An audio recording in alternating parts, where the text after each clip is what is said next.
et bonsoir, ça dépend les heures que vous nous suivez. Bienvenue à fidèles abonnés à Congo Liberté Télévision. Votre humble serviteur, président Moustapha Toye, tout sur l'Anabino, c'est l'actualité politique où ils ont les Kanakati. Il y a la République démocratique du Congo, tu peux parler un peu par rapport à la sortie médiatique, il y a moi, Francine Mouyumba a outil Kosala. Francine Mouyumba o alegaki na média moko ya en place ya kati ya capitale ya Kinshasa par rapport ya kosala ba révélation na situation sécuritaire ya mboka ndenge bango ba utilisaka pona kimia ekota na époque o Kabila azalaki président de la République tokolobela yango tokosala pe tokolobela bin tokolobela lisusu situation ya mambo Italie gestion ya conflit na Est la République démocratique du Congo na trêve oyo ya 15 jours ba américain ba sengaki est-ce que trêve ya 15 jours wana o ba américain ba sengaki esalema entre biso na Rwanda et koboti nini est-ce que pour que Kagame a se réorganiser ou pour na Kagame ndenge azo préparer ba élection na ye de moni était Amérique et sengeli trêve et puis par rapport Kagame azo ata ko préparer ba élection na ye ce qui ba élection et si li bazongela bitumba na bango c'est là nous allons parler ici avec vous bande konanga ba congolais précisément et wazalendo na FARDC aboya ki ko respecter trêve tolandi était na RFI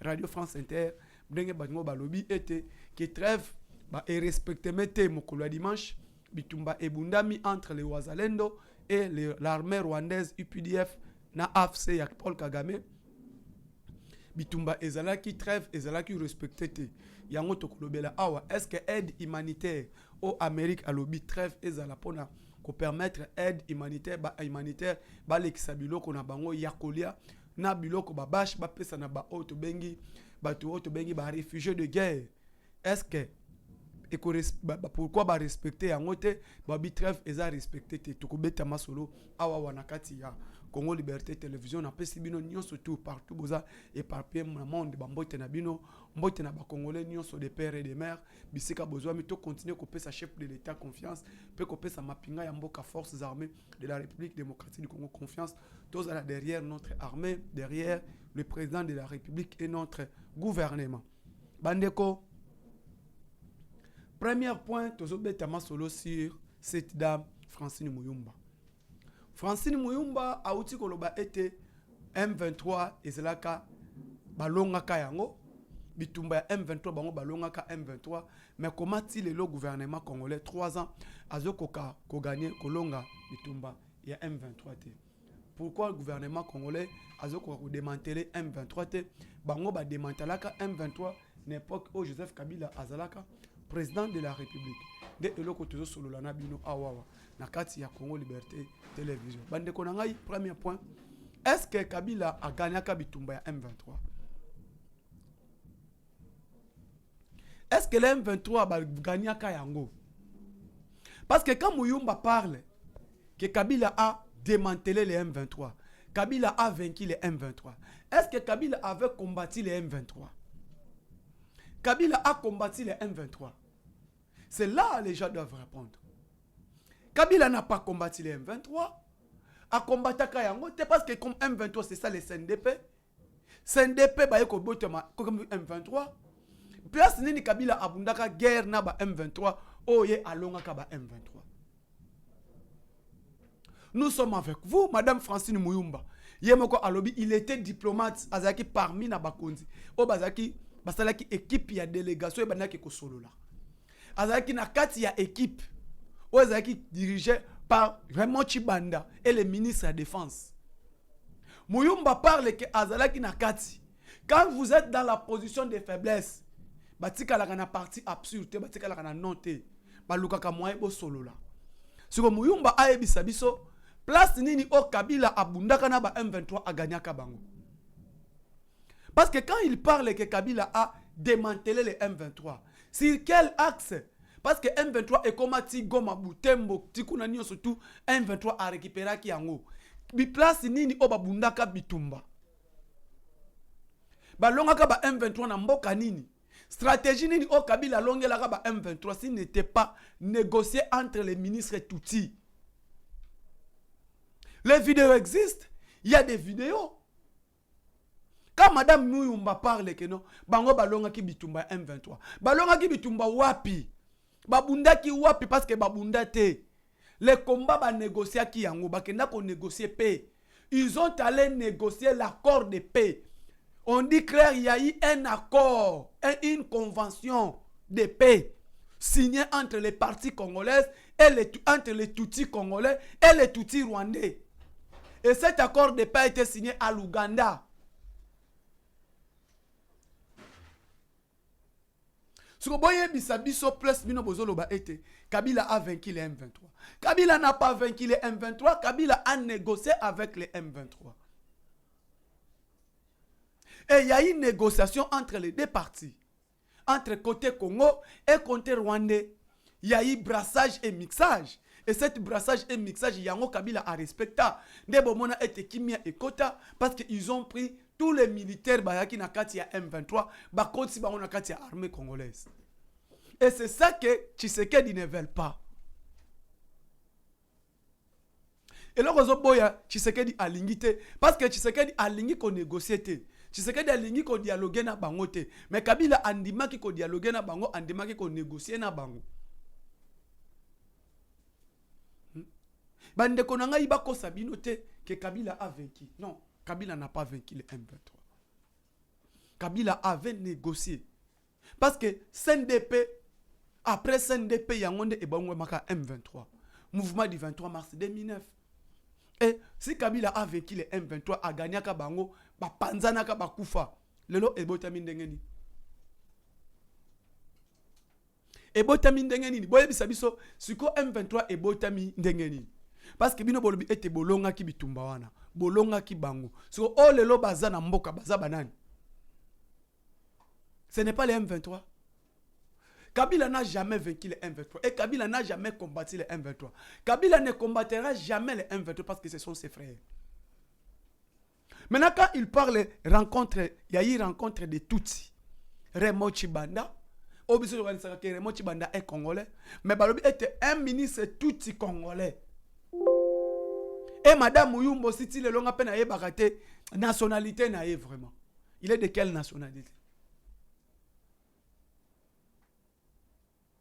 Parce que bango nyoso tu wana eza bato bazui ba kombo na kati ya Congo.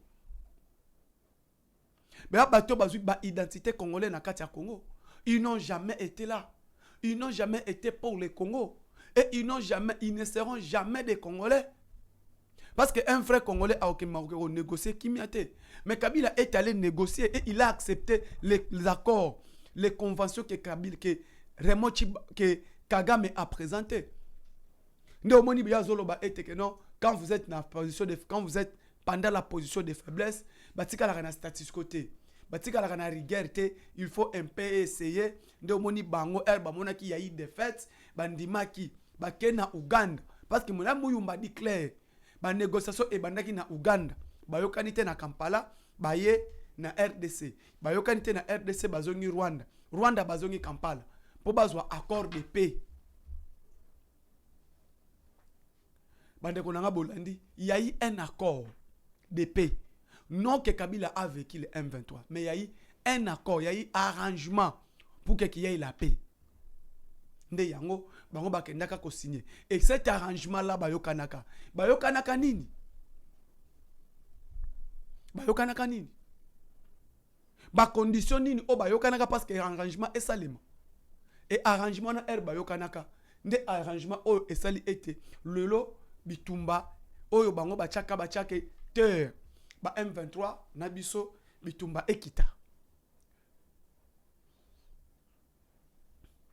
Et cet arrangement wana nde arrangement ebote nini? Arrangement de ebote la biso M23.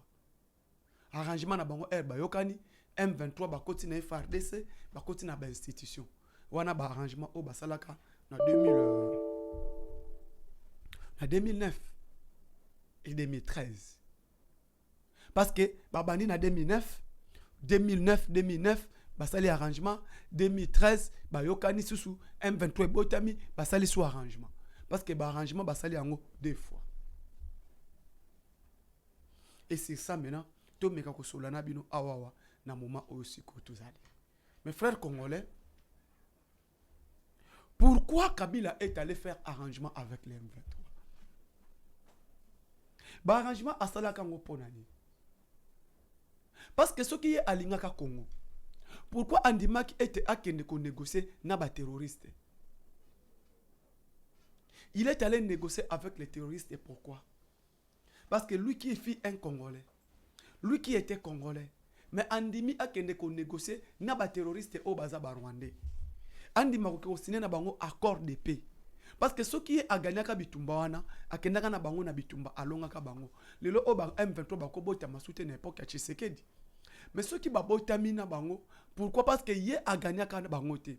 Ba ebi ete abiso mesana na biso en cas boye tokende to sala accord. En cas comme ça, toko négocier toko fanda. Des positions M23 a yebi. Nyonso bango bako sala il y aura un accord. Ba kende na gauche il y aura ba mesana déjà ko solo. Et aujourd'hui, président Félix Tshisekedi yé a lobby ete ngana ko sala arrangement na bateau te. Parce que arrangement na bateau to on mato signer ba pesa biso ba condition.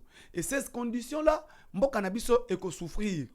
Pourquoi? Bango balingaka ko kena brassage et mixage. Et ba condition na biso Congo ne to na problème. Et Tshisekedi ne veulent pas. Président Félix a lingité ko kende ko solo na bateau wana. A limbi ba condition o bateau wana ba ko pesa mboka te. Nde omoni fachi atirage na position na ye.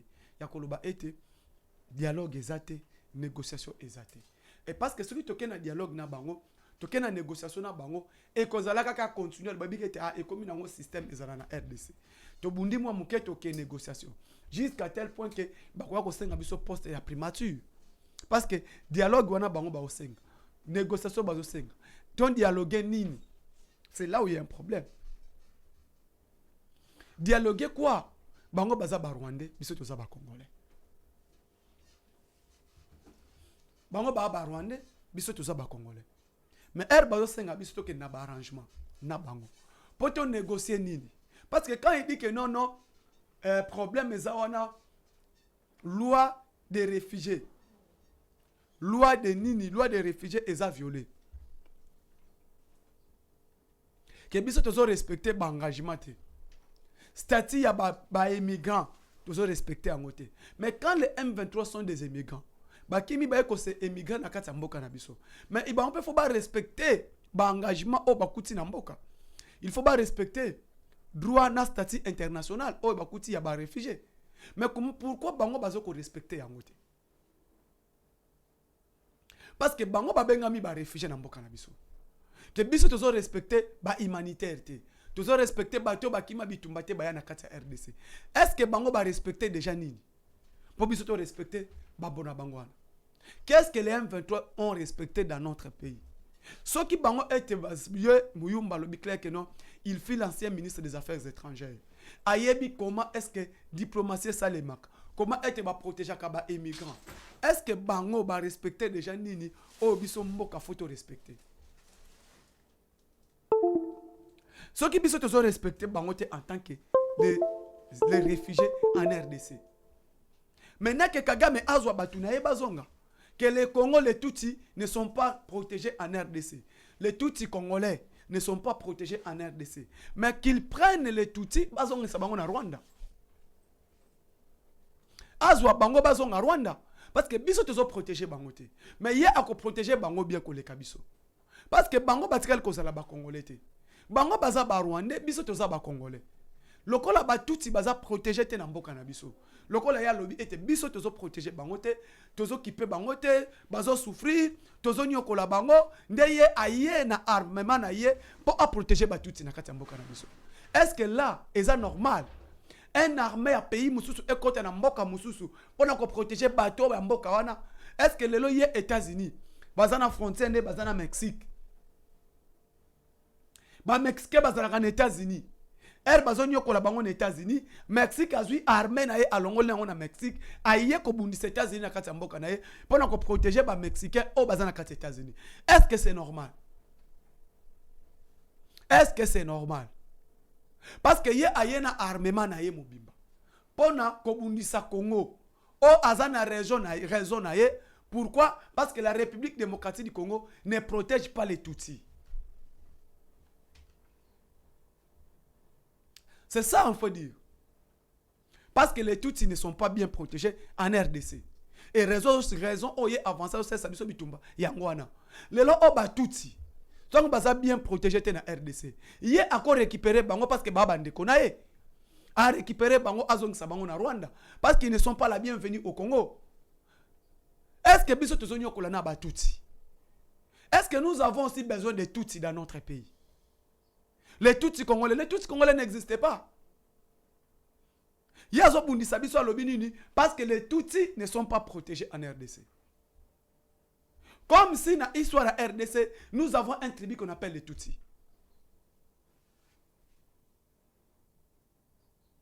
Un tribu qu'on appelle les Tutsis. Les Tutsis n'existent pas en RDC. Les Tutsis sont des Rwandais. Alors, quitte à lui, Aya ko récupérer Bandekonaye. Il n'a qu'à récupérer ses frères. Et Azonga na bango na Rwanda. Mais tout le belena nous droit international. Na kata droit international. Oh, Yemoko Kagame, il connaît le droit international. Comment ça fonctionne? Est-ce que pays moussous, à côté d'un pays moussous qui quoi agresser Mboka Batu? Rwanda doit être sanctionné. Est-il là? Est-ce que la communauté internationale a déjà sanctionné le Rwanda? Rwanda, est-ce qu'il va sanctionner? Non. Mais tout le monde est lobby boy. Tokondima makamboana ni sotuté. Dès que madame la première ministre a lobby, il n'y aura pas de dialogue et il n'y aura pas de négociation avec les Rwandais. Tokotira là qu'on peut sa bango dialogue, toko dialogue pe na bango te. Décision na biso Congo ezawana. Et très wana toko respecter ngote. Comment bato biso tondima ki to yamba? Tondima ki to yamba bango na mboka na biso. Et tant to yamba ki bango, to pesa ki bango nyonso. To pesa ki bango espace bafanda.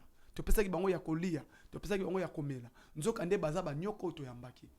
Nzoka nde tozo bokola nkosi na kati ya ndako. Nzoka nde tozo bokola ndoki na kati ya ndako. Batu to pesa ki biloko ya kolia ya pesa ki ya komela. To kanisa ki baba ndeko na biso. To kanisa ki bango ke non, lokola bango baza ba voisin na biso sont de Tutsi. To yambaki bango. C'est l'accord turquoise. Tondimaki ko yamba bango na mboka na biso. Mais les gens qu'on a accueillis dans notre pays sont des gens qui nous ont amené les problèmes. Sont des gens qui nous ont amené les problèmes. Et bah tu vas luki ba problème au se santé la communauté internationale. La communauté internationale baza na kati ya problème au komeli biso. Lelo oyo un tribu moko boy kolo moko bebenga non, les Tutsis ne sont pas la bienvenue au Congo. Non. Protéger mes frères sont mal vus au Congo. Bandani o baza mal vus au Congo. Ba Tutsi.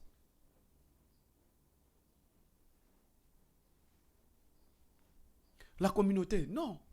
Il n'y a pas un problème quand les Tutsis ne sont pas protégés au Congo. Bazwa moye bazonga. Mais bako sabisote que non, bango ba gagner ki bitumba wana. Quand Muyumba parle que non, Kabila a démantelé, a vaincu les M23. Mais Kabila n'a pas vaincu les M23. Il y a eu un accord de paix signé entre les Rwandais et les Congo. Les Rwandais étaient représentés par le ministre de la Défense. Ministre de la Défense, to ezalaki pe na Raymond Chibanda. Et les batu bakena ko signé ba accord wana, tout le monde sont des Tutsis. Arrangement de Tutsis. Et on appelle ça accord de paix à 2009, accord de paix à 2013. Et les lo oyo baye biango. Témoin ya oculaire ya signé accord de paix l'Ouganda. Mais de l'autre temps nous avons vécu le M23. C'est honte, c'est une honte. Une grande dame, une grande personnalité mboka comme Francine Muyumba, sénatrice, non mandataire, numéro 1 à jeunesse, il y a Sadek, tout en Afrique. Nabanye surtout Muyumba passe aux médias congolais pour ya kokosa ba congolais que Kabila a gagné ki bitumba. Bitumba babundela ki na mboka nini. Herba moni M23 comme pembeni ya Kisangani. Ko bango wana bokena ko signer ba accord. Et lelo oyo ba yeli biso makamba trêve.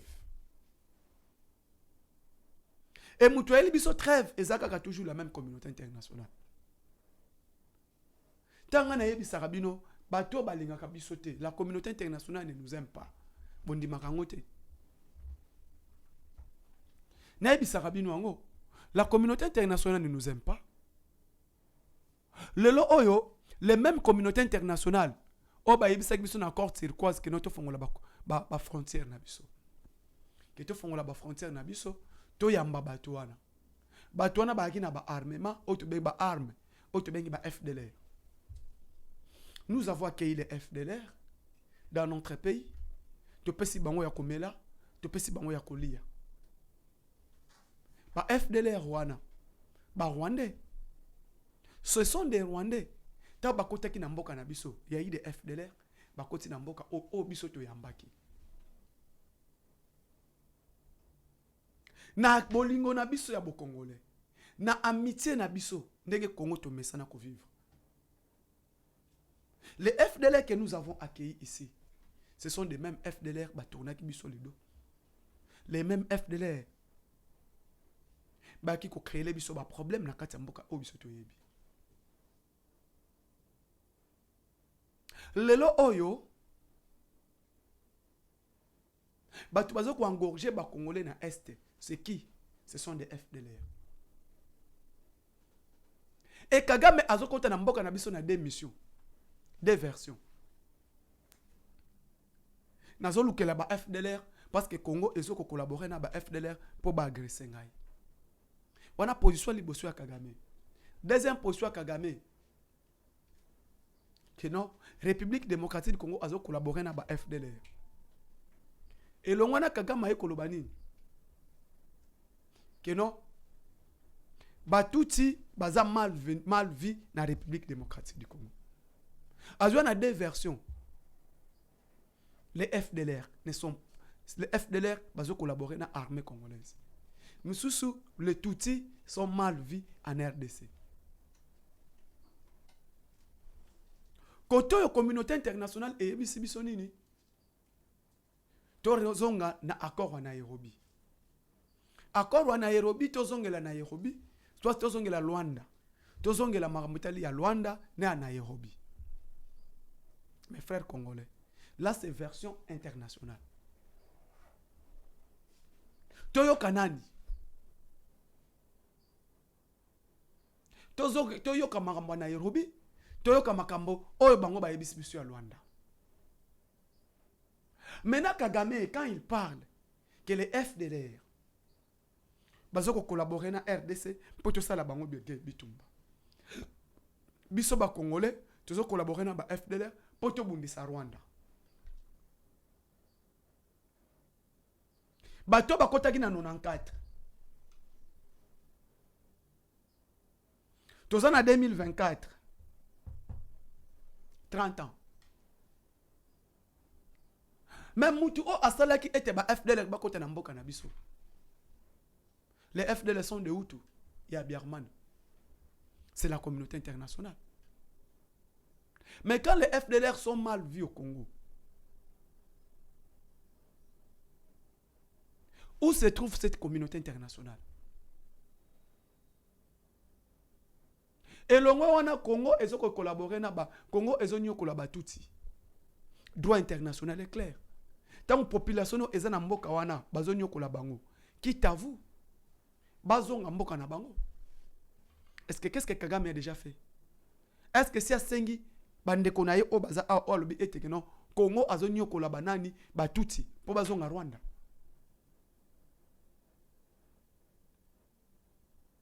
Ce n'est pas les Rwandais qui jettent des bombes partout.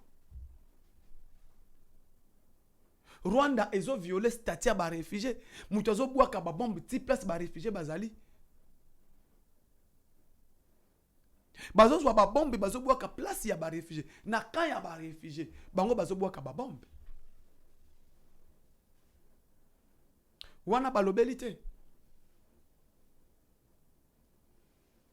Et lelo bande konanga ba congolais des pères et des mères. Aucun jour Congo ekotika laisser faire. Et que c'est le sac à faire pour la caprice à Paul Kagame.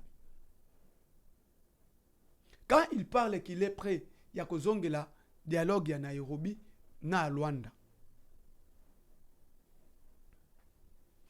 Qui est le premier violeur qui a fait des routes à Nairobi na Luanda? Combien de fois Tshisekedi a tendu la main de rencontrer Kagame pour trouver accord de paix, pour trouver paix entre les deux pays. Et le temps où bamoni était que non, et yindeli bango parce que baza na élection na Rwanda. Et yindeli non trêve il y a 15 jours to pesa nini. Or trêve wana bazo sala pona bango ba se réorganiser. Ba luka nini ko mususu te comment les M23 da se réorganiser. C'est ça eloko bango ba luka.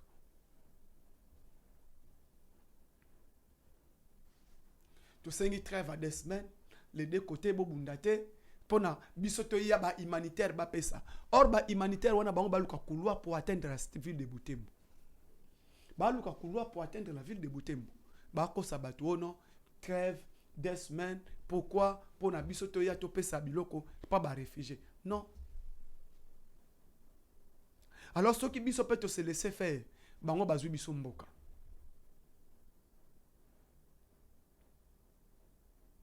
Combien de fois? Boyebi était avant l'élection Salema en 2023. En 2022. La même communauté internationale est 5 trêve. Les deux côtés to bundate, to kende dogola to solana na Nairobi. Na Luanda, bitumba ezalate les deux côtés to yokana trêve il y a 1 mois. 1 mois wana ne kichange tombaka. 1 mois wana biso to tosaka. Boyebaka armée na biso komaki non, le RDC ne va pas attaquer, nous sommes défensifs. Pourquoi? Parce qu'on respecte cesser les faits pour que trêve donnée par des chefs d'État. Kichanga etomba, Mouchaki etomba, Kinyandoni etomba pendant trêve. Pendant bango basenga biso trêve, nde Kichanga etombaka. Le lo basengi biso sous trêve, il y a 15 jours, pour bazwa ville à Butembo. Pour bazwa civil à Butembo. Or, na Nord Kivu, tu as 3 villes, na 6 territoires. Tu as la ville de Beni, ville de Butembo et ville de Goma. Tu as Beni territoire, Lubero, Ruchuru, Masisi, Nirangongo, na Walikali. Donc tu as 5 territoires plus 3 villes. Et yebisanga isikoyo. Tant que bango bazwebisa biso ke noto ke na trêve.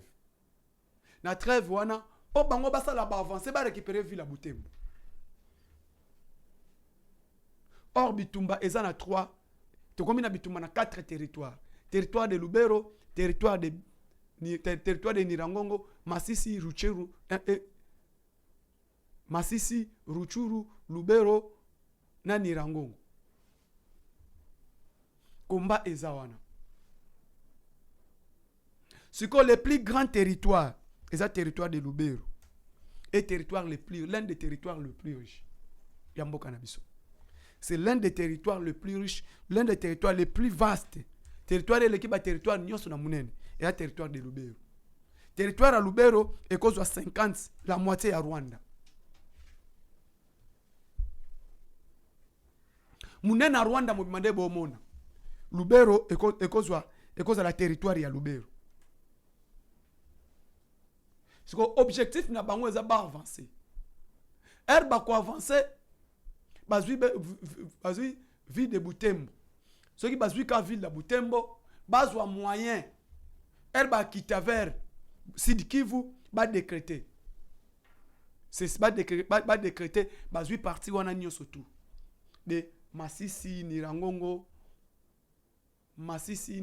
Ruchuru, Lubero, Butembo ba quitte Sud Kivu. Ba récupérer kuna de communes bakati bakata côté kuna nyoso tout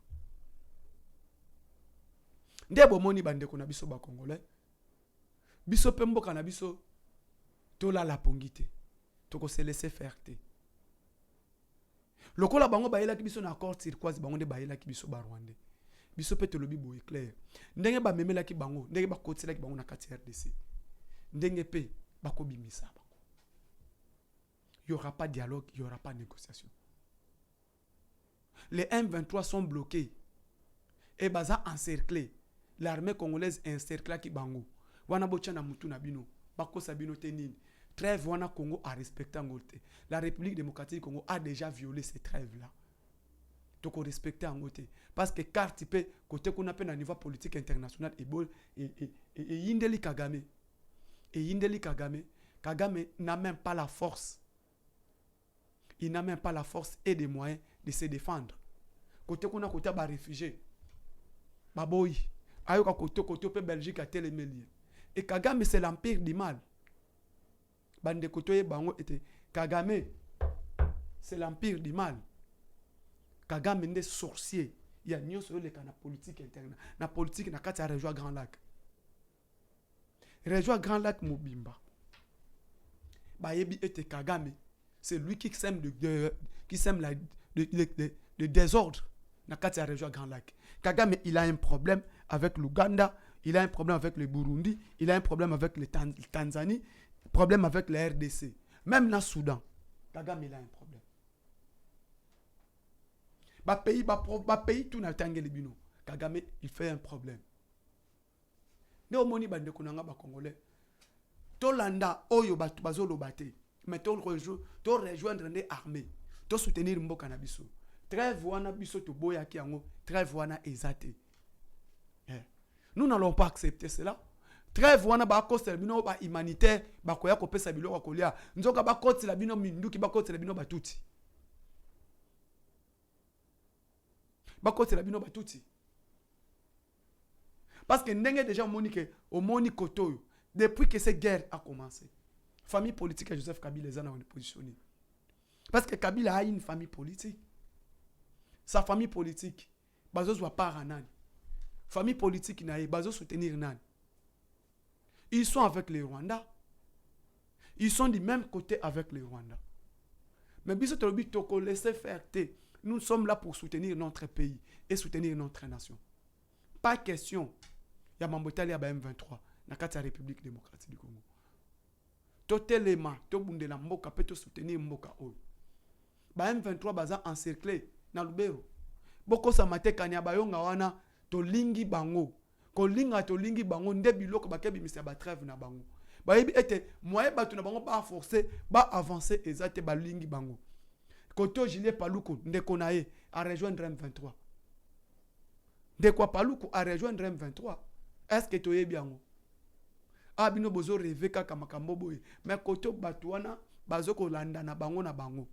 Quelqu'un qui était na birek ya Paluku, mbala moko na ngambo M23. Ba nommé Bougumestre. Pananga.